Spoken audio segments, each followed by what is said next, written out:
D'après la Bible, épisode 4, première partie. Quel est donc l'esclave fidèle et avisé, d'après le Collège central des témoins de Jéhovah?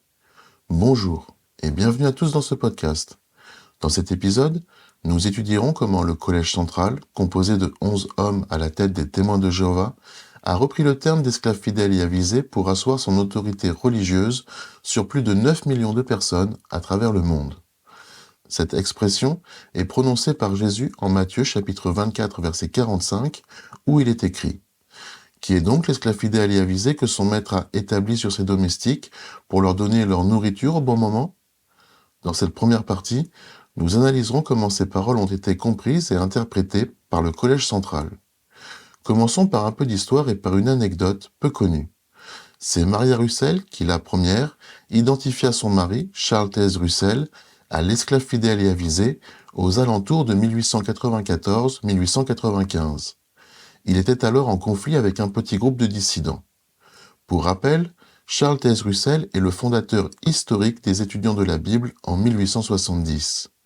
Les étudiants de la Bible ne prendront le nom de témoins de Jéhovah qu'à partir de 1931 sous la direction de Joseph Franklin Rutherford. Ces différentes informations, et beaucoup d'autres, se retrouvent dans le livre de James Panton intitulé Apocalypse Delayed, The Story of Jehovah's Witnesses, paru pour la première fois en 1985 aux éditions University of Toronto Press. James Panton est un historien et un universitaire. Il fut excommunié de l'Organisation des témoins de Jéhovah en 1981 suite à un certain nombre de désaccords. L'un d'entre eux porta sur la façon dont le Collège central géra la crise de 1975. Sans entrer dans les détails, 1975 fut l'occasion d'une fausse prophétie qui eut des conséquences catastrophiques sur la vie de certains témoins. En effet, à travers publications et discours, l'organisation laissait entendre que cette date correspondrait à la fin d'une période de 6000 ans depuis la création de l'humanité et qu'elle marquerait l'entrée dans le règne millénaire du Christ. Certains fidèles ont donc, à l'approche de 1975, et pensant que le retour du Christ était imminent, vendu tous leurs biens et mis fin à leur carrière professionnelle. Lorsque 1975 fut passé et que rien n'advint, le Collège central ne présenta aucune excuse. Pour sa part, James Panton, en ses qualités d'historien et d'universitaire, entreprit de retracer l'histoire des témoins de Jéhovah. Le travail qu'il a effectué est remarquable, et son livre est d'autant plus important que toutes les informations contenues dans celui-ci sont solidement établies. Cet ouvrage devrait être lu par chaque témoin de Jéhovah, car il permet de comprendre quelles sont les origines de ce mouvement et de ses croyances. Malheureusement, en 2026, aucune traduction en langue française n'a encore été publiée. Notons par ailleurs, toujours d'après le livre de James Panton, que selon l'Organisation des témoins de Jéhovah, Charles Taze Russell n'a jamais revendiqué ouvertement le titre d'esclave fidèle et avisé. Néanmoins, il fut écrit dans la tour de garde du 1er décembre 1916, alors qu'il venait de mourir le 31 octobre, ce qui suit. Des milliers de lecteurs des écrits du pasteur Russell croient qu'il a rempli le rôle de l'esclave fidèle et avisé, et que sa grande œuvre fut de donner à la maisonnée de la foi la nourriture en temps voulu. Sa modestie et son humilité l'empêchaient de revendiquer ouvertement ce titre, mais il l'admettait lui-même en privé. La traduction est faite par mes soins et j'écrirai le texte original dans la description de cette vidéo. Cependant, cette première identification de l'esclave fidèle et avisé en la personne de Charles Taze Russell sera de très courte durée. Par ailleurs, il faut souligner que l'Organisation des témoins de Jéhovah présentera toujours l'esclave fidèle et avisé comme étant un groupe d'individus, voire une classe, et non comme se limitant à une seule personne. De plus, et cela peut paraître surprenant, mais le Collège central affirme désormais que Charles Taze Russell n'a jamais fait partie de l'esclave fidèle et avisé. Cela est dû à un changement de doctrine qui fut révélé lors de l'Assemblée générale tenue par l'organisation au mois d'octobre 2012. Mais nous y reviendrons. Charles Taze Russell n'aurait donc été qu'un messager annonçant la voie à suivre, tout comme le fut Jean le Baptiste qui annonçait la venue de Jésus. Ainsi, dans l'article de la Tour de Garde, l'édition d'études, du 15 juillet 2013, intitulé « Voyez, je suis avec vous tous les jours », au paragraphe 6, il est écrit « Au cours des décennies précédant 1914, Charles Russell et ses associés ont effectué une œuvre semblable à celle de Jean le Baptiseur. Cette œuvre essentielle consistait à rétablir les vérités bibliques. Notons que cette tour de garde est très importante, car elle présente la nouvelle doctrine du Collège central quant à l'esclave fidèle et avisé. Tous les articles cités dans cet épisode seront tirés de celle-ci. Comme nous le verrons dans quelques instants, cette première affirmation selon laquelle Charles Taze Russell n'aurait été qu'un messager, à l'instar de Jean le Baptiste, est basée sur la prophétie de Malachie ou Malachie, chapitre 3, versets 1 à 4. Dans l'article suivant de la tour de garde, intitulé « Une poignée d'hommes pour nourrir beaucoup de monde », il est écrit au paragraphe 16. Une question captivante se pose donc. En ces années précédant 1914, les étudiants de la Bible constituaient-ils le canal par lequel Jésus nourrirait ses brebis ? Non. La période de croissance était toujours en cours. Le canal par lequel viendrait la nourriture spirituelle prenait forme. L'heure de séparer la mauvaise herbe du blé n'avait pas encore sonné. Il est donc clair que Charles Taze Russell, tout fondateur qu'il fut des étudiants de la Bible, n'est pas reconnu aujourd'hui comme ayant fait partie de l'esclave fidèle et avisé. Et pour cause, selon la doctrine actuelle du Collège central, l'esclave fidèle et avisé n'aurait été choisi par Jésus qu'à partir de 1919, soit 3 ans après sa mort. Au paragraphe 17 de l'article précédemment cité, « Une poignée d'hommes pour nourrir beaucoup de monde », il est écrit « De 1914 au premier mois de 1919, Jésus a accompagné son Père au temple spirituel pour procéder à l'inspection et à l'œuvre de purification qui s'imposait. » Et entre parenthèses, il est noté Malachie chapitre 3, versets 1 à 4. À partir de 1919, le temps était venu de ramasser le blé. Était-ce enfin le moment d'établir un intermédiaire pour distribuer la nourriture spirituelle ? Parfaitement. Ainsi, comme indiqué entre parenthèses, toutes ces interprétations reposent sur la prophétie de Malachie chapitre 3, versets 1 à 4. Il est donc très important de la lire afin de vérifier par nous-mêmes si de telles allégations dispensées par le Collège central sont justifiées. Il est écrit « Voici que j'envoie mon messager, et il tracera un chemin devant moi. Et soudain, le vrai Seigneur que vous recherchez viendra à son temple, et le messager de l'Alliance viendra, lui que vous attendez avec joie. Voyez, il viendra à coup sûr, dit Jéhovah des armées. Mais qui supportera le jour de sa venue, et qui pourra tenir debout quand il apparaîtra ? Car il sera comme le feu de l'affineur et comme la lessive des blanchisseurs. Et il s'assiera comme celui qui affine et purifie l'argent, et il purifiera les fils de Lévi, et il les épurera comme l'or et comme l'argent, et vraiment ils deviendront pour Jéhovah ceux qui présentent une offrande avec justice.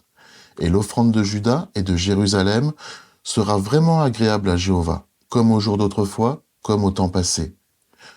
Ce texte prophétique annonce l'apparition de Jean le Baptiste, qualifié ici de messager qui trace le chemin. Puis, il annonce la venue de Jésus qui est le vrai Seigneur et le messager de l'Alliance.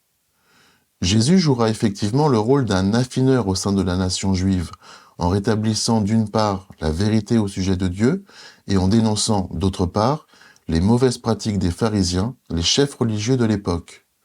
Certains juifs n'ont pas hésité à le reconnaître comme étant le Messie et le Fils de Dieu, selon les paroles de l'apôtre Pierre, alors que d'autres l'ont rejeté. Mais si la prophétie de Malachie chapitre 3 versets 1 à 4 connaît un accomplissement certain au 1er siècle, en aucun cas elle ne concerne Charles Taze Russell, l'année 1919, l'organisation des témoins de Jéhovah ou le Collège central.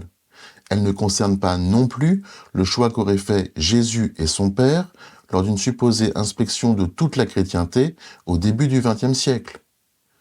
C'est pourtant ce qui est soutenu tout au long de l'article « Voyez, je suis avec vous tous les jours » de la tour de garde. Au paragraphe 6, il est écrit « Toutefois, de nombreux groupes religieux se disaient chrétiens. Une question capitale se posait donc. Qui parmi ces groupes était le blé ? Pour le déterminer, en 1914, Jésus a commencé à inspecter le temple spirituel. Cette inspection et cette œuvre de purification ont donc duré un certain temps, de 1914 jusqu'au premier mois de 1919. Ainsi, en affirmant que cette prophétie se serait accomplie non seulement au 1er siècle, mais encore à partir de 1914 et jusqu'au premier mois de 1919, le Collège central lui confère, comme il en a l'habitude, un double accomplissement qui n'est pourtant pas inscrit dans les Écritures. Cela étant posé, revenons à notre question initiale. Quel est donc l'esclave fidèle et avisé ? Comme évoqué précédemment, la doctrine sur son identification va connaître un changement majeur à partir de l'Assemblée générale tenue par le Collège central au mois d'octobre 2012. Avant cette date, le Collège central identifiait l'esclave fidèle et avisé à l'ensemble des chrétiens ouins apparus sur la terre depuis la Pentecôte de l'an 33. Une petite explication est ici nécessaire. Les chrétiens ouins sont pour les témoins de Jéhovah les 144 000 mentionnés dans le livre de la Révélation ou Apocalypse. Ce nombre est pris au sens littéral et ils doivent gouverner depuis le ciel, aux côtés de Jésus, sur l'ensemble de l'humanité qui sera ressuscitée sur la terre. Cette explication étant faite, reprenons l'article de la tour de garde. Quel est donc l'esclave fidèle et avisé ? Au paragraphe 3, il est écrit « Alors, comment comprendre l'exemple de l'esclave fidèle ? Jusqu'ici, voici ce qu'expliquaient nos publications. À la Pentecôte 33 de notre ère, Jésus a établi l'esclave fidèle sur ses domestiques. Cet esclave représente tous les chrétiens ouins sur terre pris collectivement à une époque donnée depuis la Pentecôte 33. Les domestiques représentent les mêmes chrétiens ouins pris individuellement. En 1919, Jésus a établi l'esclave fidèle sur tous ses biens, c'est-à-dire l'ensemble des intérêts terrestres du royaume. Toutefois, une étude approfondie, accompagnée de méditation et de prière, révèle que notre compréhension des paroles de Jésus sur l'esclave fidèle et avisé mérite d'être affinée. Et au paragraphe 10, nous pouvons lire cette phrase, inscrite noir sur blanc, « Depuis plusieurs décennies, cet esclave est le collège central des témoins de Jéhovah. » Pour une fois, le collège central est très clair. Il s'identifie désormais à l'esclave fidèle et avisé.